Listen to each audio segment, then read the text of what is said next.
أعوذ بالله من الشيطان الرجيم بسم الله الرحمن الرحيم السلام عليكم ورحمة الله وبركاته.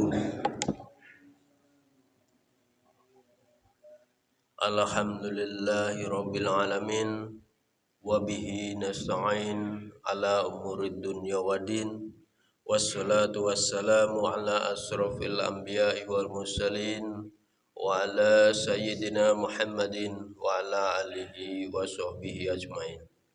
Rabbi shrah li sadri wa yassir li amri wahlul 'uqdatam min lisani yafqahu qawli. Subhanaka la ilma lana illa ma 'allamtana innaka antal alimul hakim. Alhamdulillahirabbil alamin.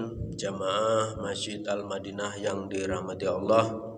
Pertama-tama dan yang paling utama, marilah kita selalu panjatkan puja dan puji syukur kehadirat Allah Subhanahu wa taala yang mana sampai pada pagi hari ini kita masih dilimpahkan beribu-ribu nikmat yang kita tidak mungkin bisa menghitungnya. Yang terpenting pada pagi hari ini kita masih dilimpahkan nikmat iman, nikmat Islam, nikmat kesehatan dan juga nikmat kesempatan, sehingga pada pagi hari ini kita masih bisa bersama-sama melaksanakan sholat jamaah, sholat subuh berjamaah di Masjid Al-Madinah yang kita cintai ini. Sholawat serta salam semoga senantiasa tercurahkan kepada junjungan kita, kepada panutan kita, kepada pemimpin kita, yaitu Nabi besar Muhammad sallallahu alaihi wasallam beserta keluarganya, para sahabatnya dan juga para pengikutnya yang senantiasa istiqomah menjalankan ajarannya sampai akhir zaman. Dan mudah-mudahan kelak kita semua ini tergolong umatnya yang mendapatkan syafaat di yaumil qiyamah nanti. Amin ya Allah ya rabbal alamin. Jamaah Masjid Al-Madinah yang dirahmati Allah, pada pagi hari ini yang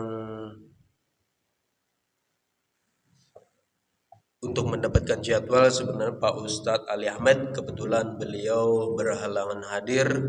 Mudah-mudahan kegiatannya di luar mendapatkan kemudahan dan kelancaran dari Allah Subhanahu wa taala. Amin ya Allah ya rabbal alamin. Untuk penggantinya pada pagi hari ini yang bertindak sebagai pemateri yaitu Bapak Ustadz Ali Ahmed. Maksud saya Bapak Ustadz Ali Sadi. Kebetulan beliau sudah hadir di tengah-tengah kita. Mudah-mudahan apa yang akan disampaikan nanti bermanfaat untuk kita semua, bermanfaat untuk di dunia ini dan di akhirat nanti. Amin ya Allah ya rabbal alamin. Baiklah, untuk mempersingkat waktu kepada Bapak Ustadz Ali Sadi kami persilakan. Bismillahirrahmanirrahim. Assalamualaikum warahmatullahi wabarakatuh.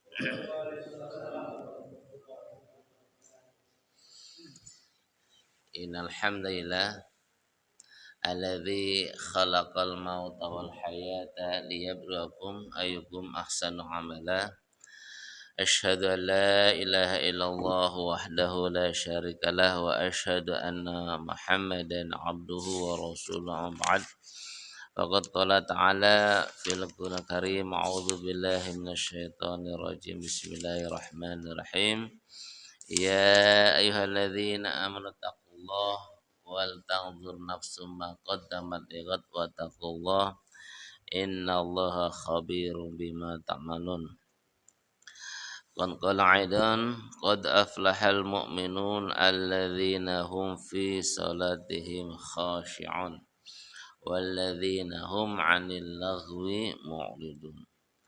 Faqad qala aidan wasta'inu bis sabri wassalah wa innaha lakabiratun illa 'alal khashi'in. Sadaqallahul adzim. Hadirin jamaah salat subuh yang dirahmati Allah Subhanahu wa taala. kembali pada pagi yang penuh dengan cobaan, penuh dengan rintangan, karena kita dari semalam Allah bukan hujannya. Hanya sebagian kecil Allah yang memberikan kekuatan kepada kita untuk sama-sama melaksanakan panggilannya itu salat subuh berjamaah. Dan sebagaimana kita kalau subuh Ahad ada kajian pada subuh, mudah-mudahan kita yang sebagian kecil ini insyaallah diberikan kekuatan oleh Allah Subhanahu wa taala, itu kuatul jasadiyah, kuatul ruhiyah, sehingga Allah memberkahi hidup kita semua, sehingga hidup yang singkat ini insyaallah bisa mengantarkan keselamatan sampai di akhirat nanti. Salawat serta salam semoga tetap tercurahkan kepada qudwah hasanah kita baginda Muhammad Rasulullah sallallahu alaihi wasallam beserta seluruh keluarganya, para sahabatnya. Mudah-mudahan kita istiqomah di jalan sunnahnya. Mudah-mudahan kelak termasuk orang-orang yang layak dan pantas mendapatkan syafaat dari baginda Muhammad Rasulullah sallallahu alaihi wasallam. Amin ya rabbal alamin. Baik jamaah yang dirahmati Allah, untuk pagi hari ini karena tadi disampaikan oleh pembicara intinya sedang berhalangan, kita doakan semoga Allah berikan kemudahan ya, kelancaran dalam aktivitasnya. Satu hal jamaah sekalian, pagi hari ini sebagai muhasabah buat saya pribadi jamaah sekalian. Salah satu bentuk cinta kita kepada Nabi adalah kita ittiba'u sunnati, yaitu melaksanakan atau mencontoh kepada sunnah-sunnah yang sudah dicontohkan oleh baginda Muhammad Rasulullah sallallahu alaihi wasallam, dan juga melaksanakan wasiatnya. Jadi dalam riwayat Nabi itu menjelang wafatnya itu ada satu wasiat yang harus dijaga oleh umatnya, yaitu as-shalah, as-shalah, as-shalah. Jadi ada wasiat Nabi yang harus kita jaga nih jamaah sekalian, yaitu menjaga namanya sholat. Karena Nabi itu wafat tidak meninggalkan harta yang melimpah, tidak meninggalkan jabatan dan sebagainya. Hanya tadi adalah wasiat Nabi, di antara adalah kalau orang ingin selamat yaitu berpeganglah teguhlah kepada Al-Quran dan Sunnah. Dan juga wasiat amalan yang harus kita jaga adalah yang namanya sholat, kata Nabi. Karena dalam riwayat Nabi pernah bersabda, awwalum ma yuhasabu 'abdi yaumal qiyamah as-shalah. Amalan yang pertama kali akan dihisab nanti ya pada hari kiamat adalah sholat. Fa'in sholakat ya kalau sholatnya baik ya faqad salaha sairu amalu, maka semuanya akan baik semua. Tapi kalau amalan sholatnya buruk, maka yang lain akan buruk semua. Maka mari kita introspeksi, kita jaga ya sholat kita perbaiki ya, karena tadi ya baik buruknya amal itu tergantung daripada sholatnya. Kalau sholatnya kita jaga, kita lakukan dengan baik, insya Allah amalnya lainnya akan mengikuti ya. Kalau sholatnya baik dan benar. Karena pernah saya sampaikan juga ada sebuah riwayat Nabi menyampaikan ya, innar rajula, ada seorang ya la yusalli sittina sana. Ada orang sholat selama 60 tahun kata Nabi. Matuk bala sholatun.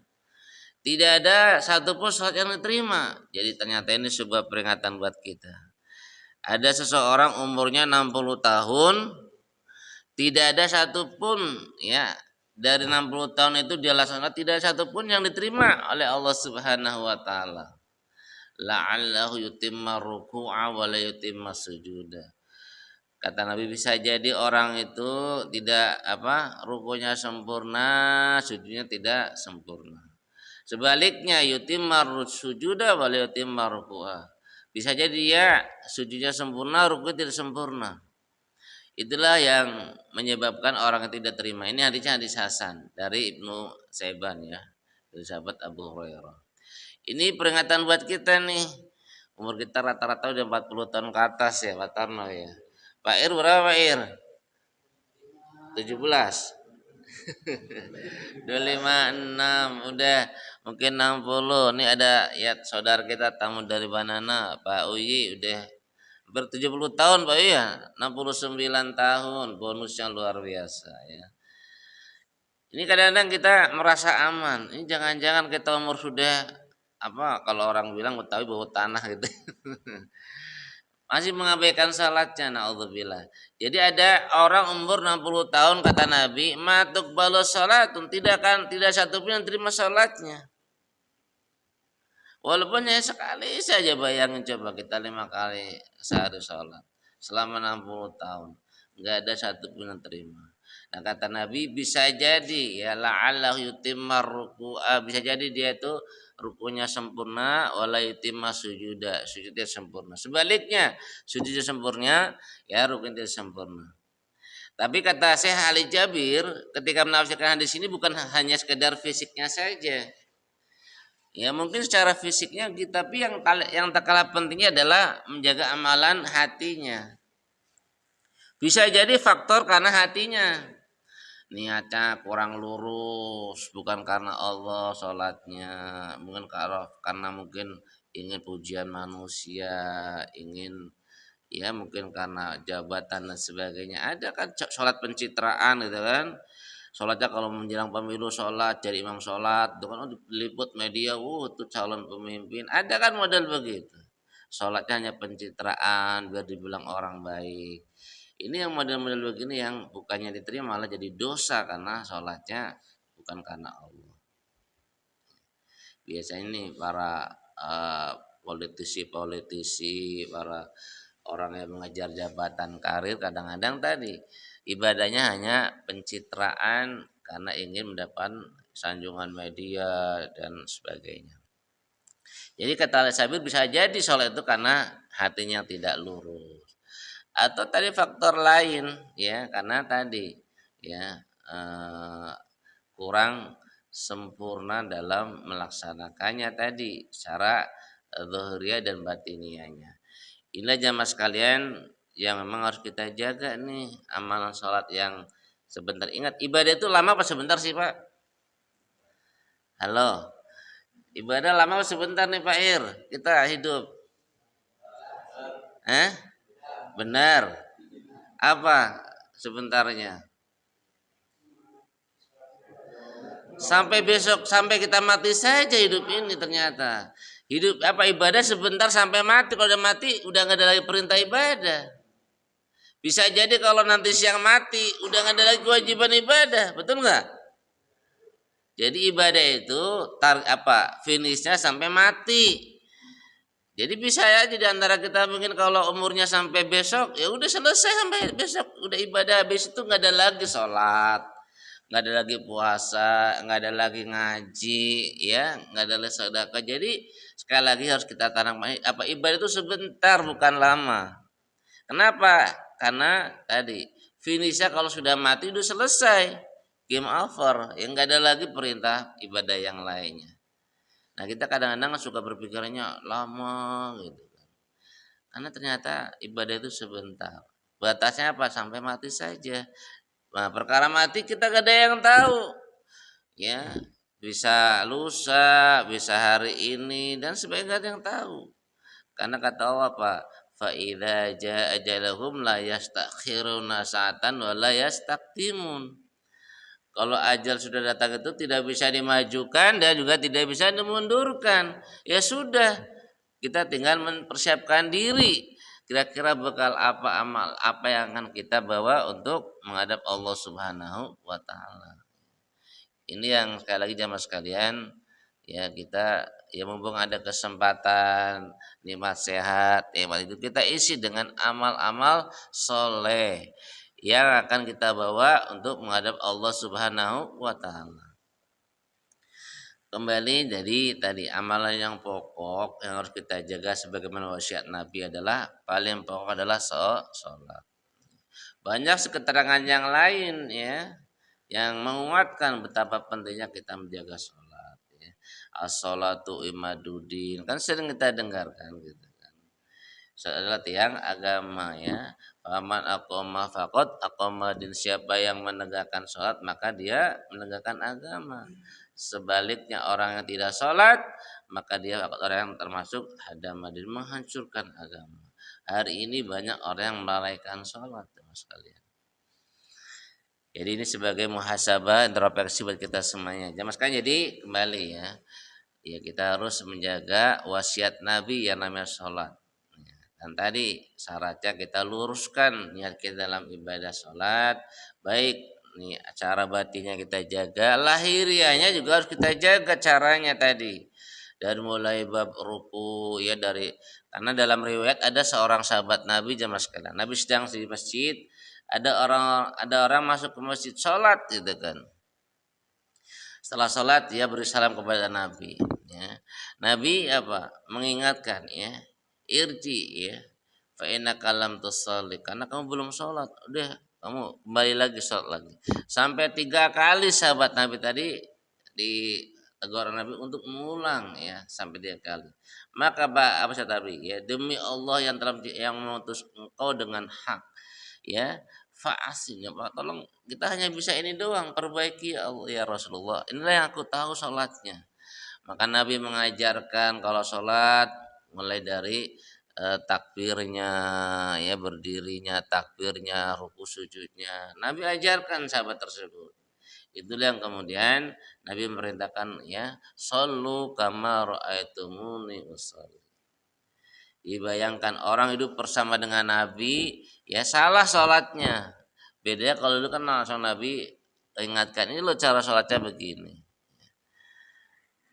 Inilah yang harus kita perhatikan ya mas kalian ya. Jadi kita ingetin diri kita, istri kita, anak-anak kita, sholatnya harus kita jaga ya.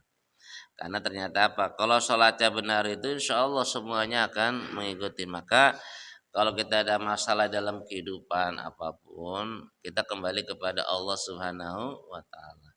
Ini yang sering kita dengar nih, sering hafal juga surat Al-Baqarah ayat yang ke-46 ya gitu.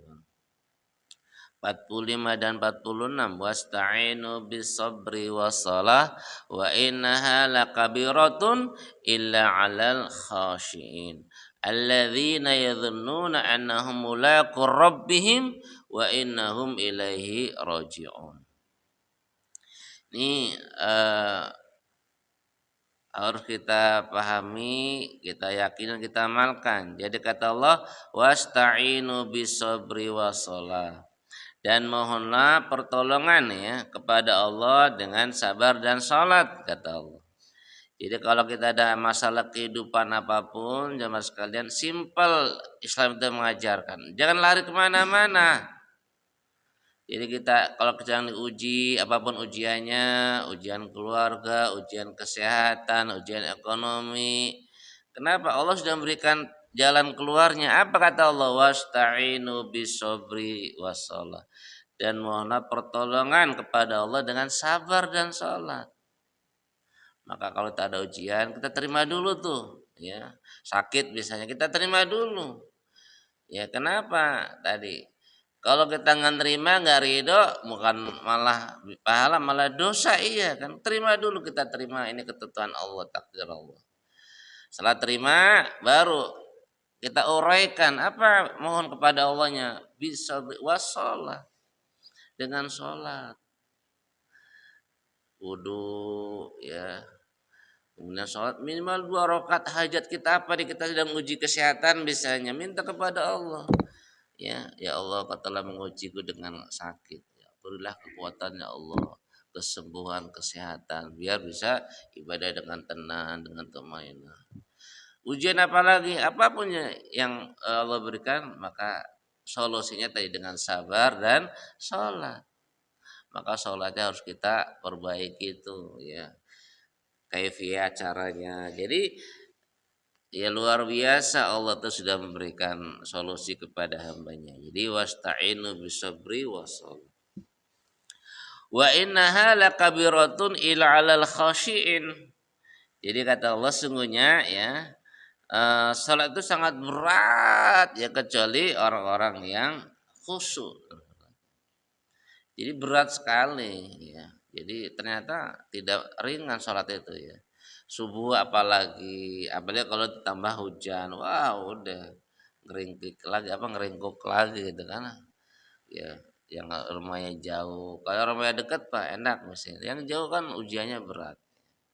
Jadi kembali sholat adalah amalan yang berat ditegakkan, didirikan kecuali orang-orang yang khusyuk.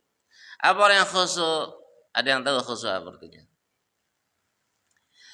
Kan tadi dalam surat Al-Mu'minun ya, qad aflahal mu'minun alladzina hum fi sholatihim khashi'un. Jadi khusyuk ini ya ternyata juga banyak yang menafsirkan berbeda-beda. Yaitu adalah kehadiran jasad dan hati dalam beribadah kepada Allah. Jadi kalau sholat jasadnya kita hadir, hati dan pikir kita juga hadir menghadap Allah Subhanahu wa taala. Khusyuk itu di antaranya seperti itu. Ada yang menafsirkan khusyuk adalah memejamkan mata. Intinya tadi secara umum adalah khusyuk kita hadir ya antara apa fisik kita, hati dan diri kita bahwa kita akan melaksanakan ibadah yang namanya sholat. Maka kata Allah, alladzina yadhunnuna annahum mulaqur rabbihim. Maka kalau kita mau sholat kata Allah Pak, alladzi yadhunnuna annahum mulaqur rabbihim, yaitu mereka yang yakin ya bahwa mereka akan menemui Tuhannya yaitu Allah. Jadi kalau kita mau sholat kita harus yakin, yaitu kata tadi alladzi yadhunnu annahum mulaqur rabbihim. Kita yakin kita akan menghadap Allah. Sehingga tadi sebelum sholat diperbaiki lahirianya ya. Kadang-kadang kita dipanggil atasan aja pakainya rapi Pak ya, pakai sepatu, pakai bajunya yang paling bagus ya. Ya mau kondangan juga begitu. Nah kadang-kadang kita mau sholat pakai baju apa adanya misalnya, ini nggak ya bisa menjadi faktor kurang khusyuk.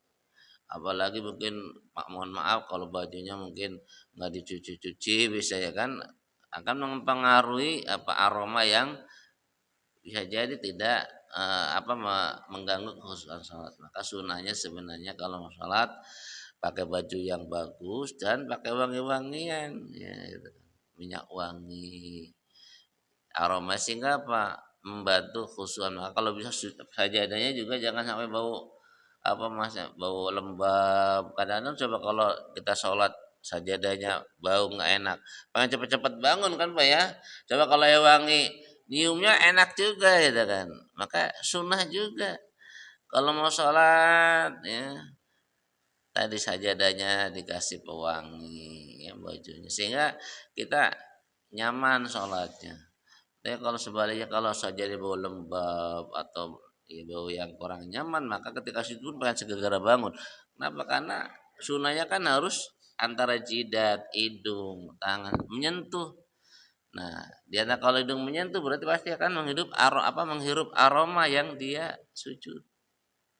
Nah, kalau aromanya enak, enak sujud juga gitu.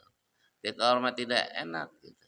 Maka kembali tadi, kalau kita mau sholat kita harus yakin kita akan menghadap siapa?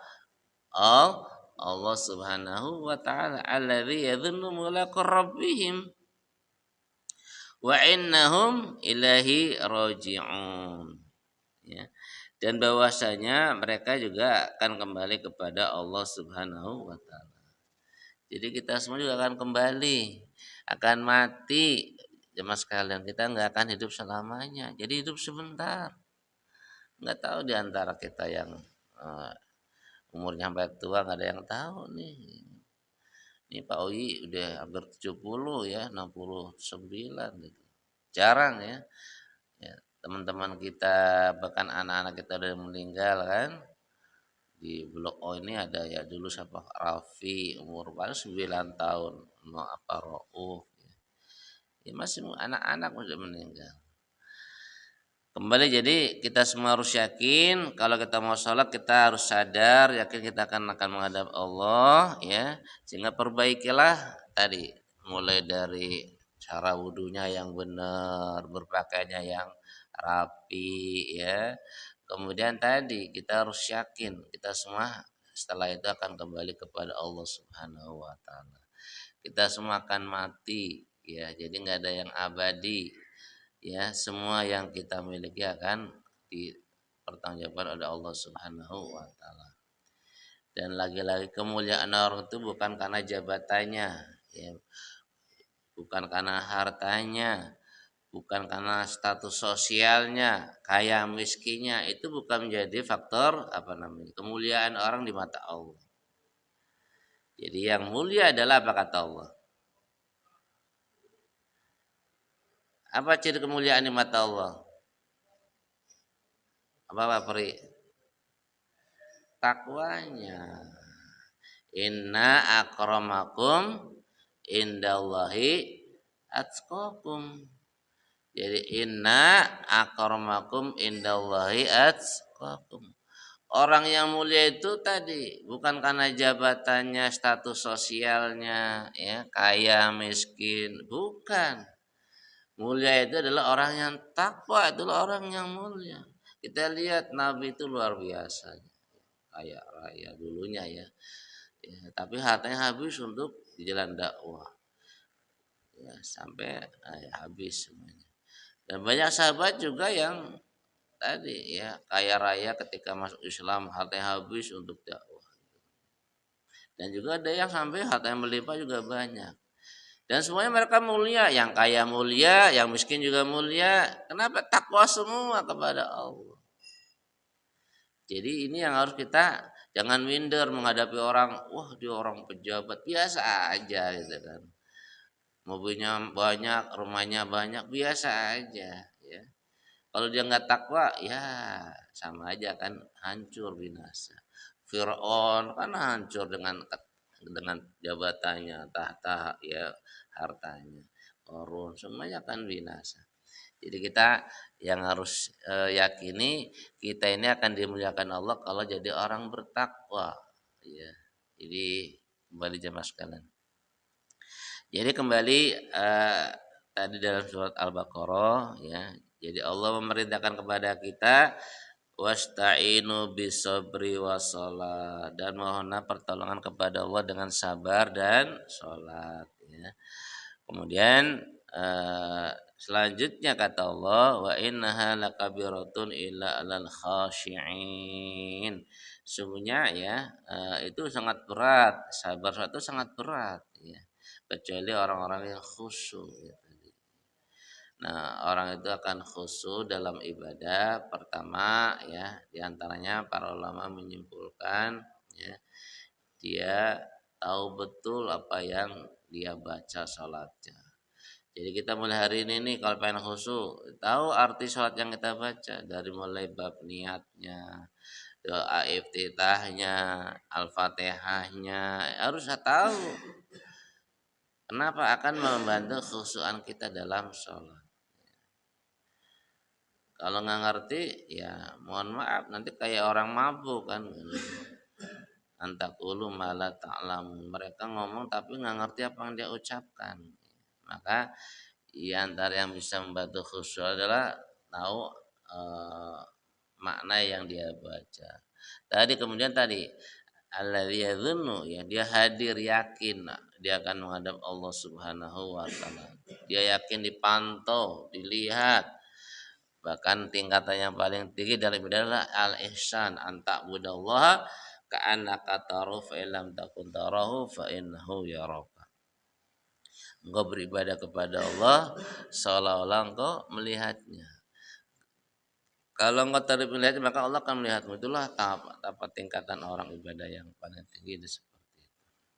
Dan kembali jamaah sekalian, kita semua wa annahum ilahi rajiun. Kita harus yakin ya, kita semua akan kembali kepada Allah Subhanahu akan yang namanya merasakan kematian cepat atau lambat enggak ada yang tahu. Yang terpenting kita mempersiapkan hari ini ya dan seterusnya ya amal apa yang akan kita bawa untuk menghadap Allah Subhanahu wa taala. Waktu surup jam setengah ini ya.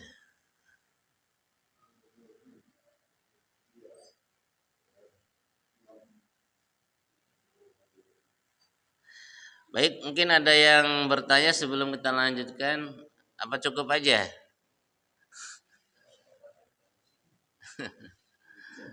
Hujan. Ini ada. Jangan ya Pak, dianjurkan kalau pagi jangan tidur.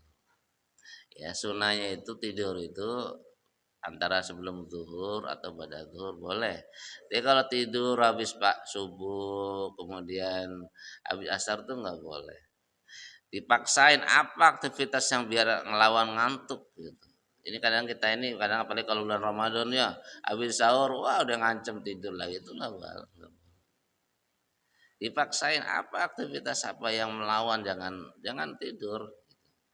Mau zikir, mau apa, olahraga, apa-apa. Jadi waktu yang tidak baik untuk tidur tadi habis subuh, ya. Kemudian kalau habis asar apalagi itu nggak boleh. Eh, iya penyebab gila, pikun, makanya harus ini. Baik, jamaah sekalian, jadi nggak apa-apa kalau ada yang mumpung ini apa namanya nggak terlalu banyak bicara, kalau yang bertanya nggak apa-apa ya.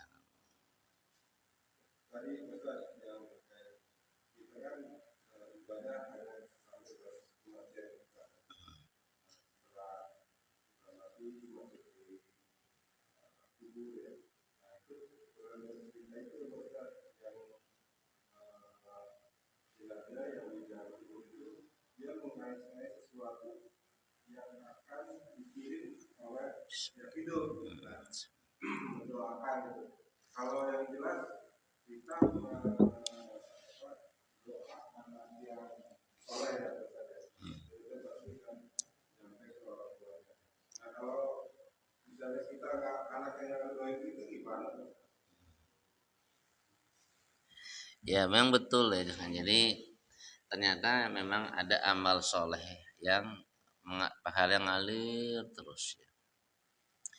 Jadi amal soleh yang mengalir terus adalah apa kata Nabi idza mata ibnu adama in qata'a amaluhu ila min salasin. Jadi kata Nabi ada 3 perkara ya. Kalau misalnya anak Adam meninggal akan terputus pahalanya amalnya kecuali 3 perkara. Apa kata Nabi? Pertama sodakotin jariyah. Sodako jariyah itu walaupun kita udah meninggal akan ngalir terus apa diantaranya amal untuk yang dan sodako untuk tempat ibadah, masjid misalnya atau madrasah di situ banyak terjadi kegiatan taklim ya.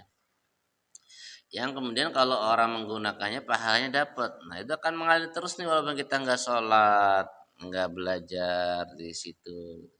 Itu diantaranya adalah atau orang yang bikin sumur, ya kan? Orang digunakan terus atau kita sodako Quran orang baca itu akan pahala ngalir terus. Kemudian apa selain sedekah jariyah ilmu yang tafa'u kita ilmu yang bermanfaat apa kalau kita punya ilmu ajarkan tuh kepada istri kita anak kita contoh misalnya kita hanya bisa ngajarin abatasa misalnya atau al-fatihah itu kalau anak kita baca al-fatihah tiap sholat tuh pahala ngalir terus tuh buat kita maka minimal kita ngajarin al-fatihah masa nggak bisa misalnya gitu. Itu kalau perantara kita ngajarin Al-Fatihah sama anak kita kan ada terus selama anak kita baca Al-Fatihah sholatnya apalagi itu namanya ilmu yang bermanfaat atau awaladun soleh ya do'ulah yang ketiga adalah anak soleh yang mendoakan orang tuanya apa artinya memang kita harus berinvestasi kita harus berusaha kita menjadikan anak kita anak yang soleh dan soleha karena apa syarat apa doanya akan sampai adalah anak itu anak yang soleh bukan anak yang salah. Jadi walaupun anaknya banyak misalnya puluhan tapi ketika durhaka semua putus nggak nyampe pahalanya doanya. Tapi kalau anak kita satu nih jamaah sekalian, jadi kita mampu mencetak anak kita anak yang soleh, yang taat beribadah kepada Allah maka akan ngalir terus pahalanya kalau kita nggak ada. Anak kita baca Quran, anak kita soleh itu otomatis pada dengan sendiri akan ngalir kepada orang tua. Kenapa? Anak itu merupakan hasil daripada usaha dari orang tuanya. Ya, apalagi kalau dia diniatkan sebelum baca Quran ya Allah, saya kirimkan pahala Quran untuk orang tua saya, udah lain lagi cerita.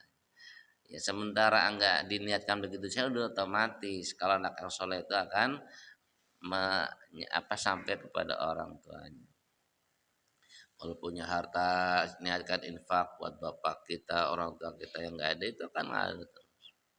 Inilah pentingnya tadi betul ya menciptakan yang soleh. Maka cerita kisah orang yang ngisi kubur itu kan mimpi sebenarnya. Ada seorang soleh yang mimpi ya ceritanya dia itu dalam mimpinya itu ada orang yang ngais suatu di kuburan gitu. Sementara satu lagi ada yang santai, dia kan nggak rebutan. Kenapa? Ternyata ketika ditanya ya, yang rebutan tadi kenapa dia nunggu doa dari kita nih. Rabbana fir lana wa li ikhwanil ladzina sabar. Akan sampai kepada setiap muslim doanya, pahalanya. Dia nyari nunggu orang-orang Islam yang mendoakan. Maka kita disunahkan Pak ya. Rabbana fir lana wa li ikhwanina alladzina sabaquna bil iman wa la taj'al fi qulubina ghillan lil ladzina amanu rabbana innaka ra'ufur rahim. Allahumma fir lil muslimina wal muslimat. Itu adalah doa secara umum. Nah, orang-orang yang ngais-ngais tadi adalah orang yang sedang menunggu doa-doa kita yang enggak ada hubungan nasab, nggak ada hubungan keturunan, tapi kita hubungan karena satu akidah. Mereka ngais-ngais di kuburannya, mana nih ya misalnya Pak Iwan kok belum doa-doa nih, saya tunggu lah ngais. Sementara orang yang santai kenapa dia udah dijamin anaknya mendoakan semuanya, dia santai kenapa pahala ada terus. Ya itulah yang kemudian ya pentingnya kita tadi ya setiap saat mendoakan orang tua kita ya, baik yang masih hidup maupun yang sudah mendahului kita. Ya kalau yang masih hidup masih ada kewajiban berbakti, yang enggak ada ya paling sekarang apa tugas anaknya itu melakukan kebaikan orang tua kita, menyambung silaturahim orang tua kita dan keluarganya ya. Ya dan beramal untuk orang tua kita. Jadi itu cerita tadi yang adalah tadi perumpamaan ya, orang yang hanya menunggu doa dari kita saja orang muslim, sementara yang santai duduk manis ya dia sudah anaknya ya tiap hari baca Quran pahala ngalir terus, jadi nggak rebutan dia santai. Inilah yang memang kita kalau ini harus hati-hati ya dalam didik anak kita, karena berat hari ini ujian orang tua ya dalam didik anak kita, karena media sudah terbuka, media sosial digital ya berat banget. Mungkin di rumah bisa nurut, di luar nggak tahu apa yang dia lihat ya HP-nya dan sebagainya.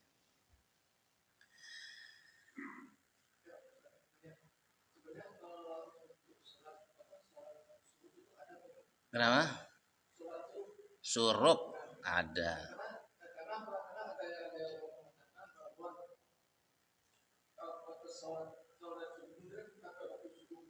Suruk.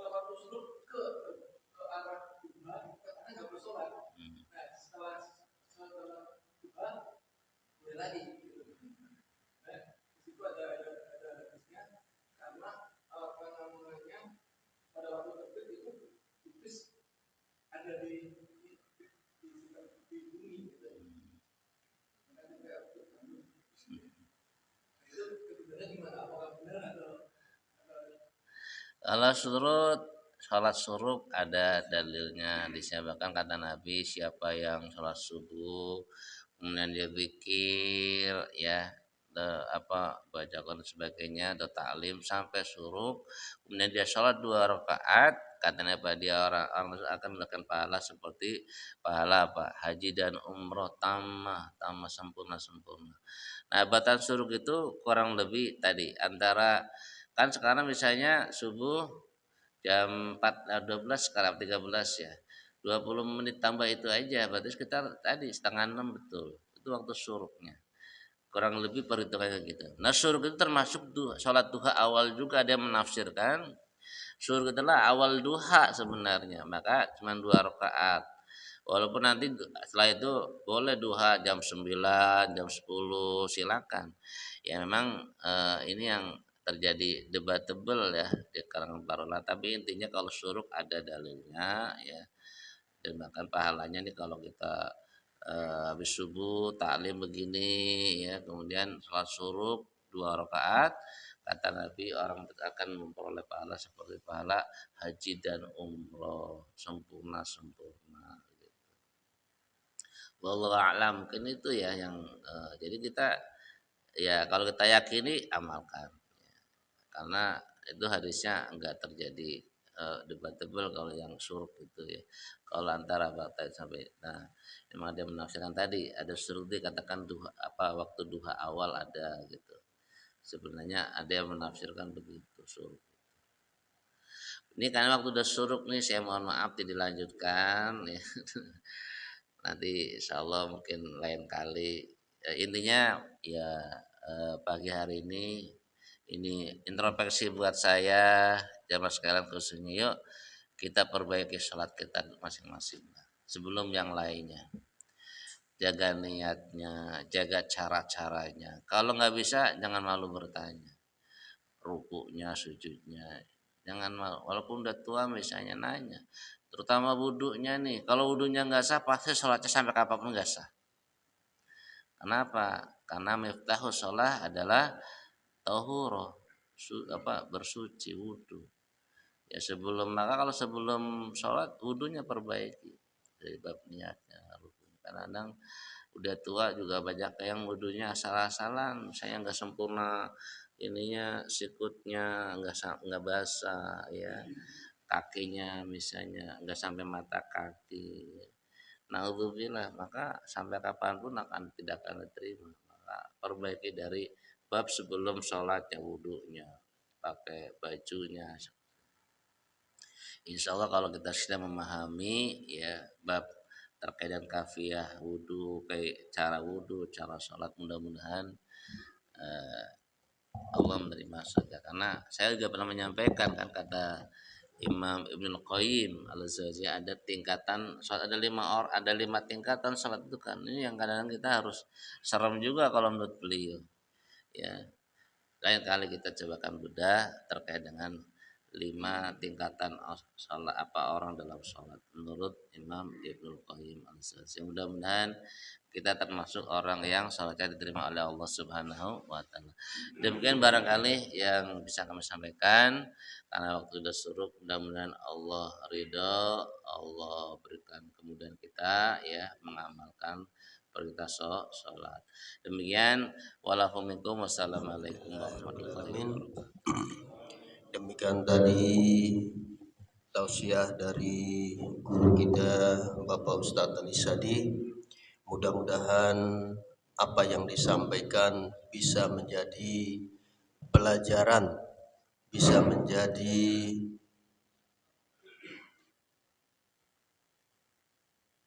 muhasabah diri kita untuk memperbaiki sholat kita di hadapan Allah Subhanahu wa taala.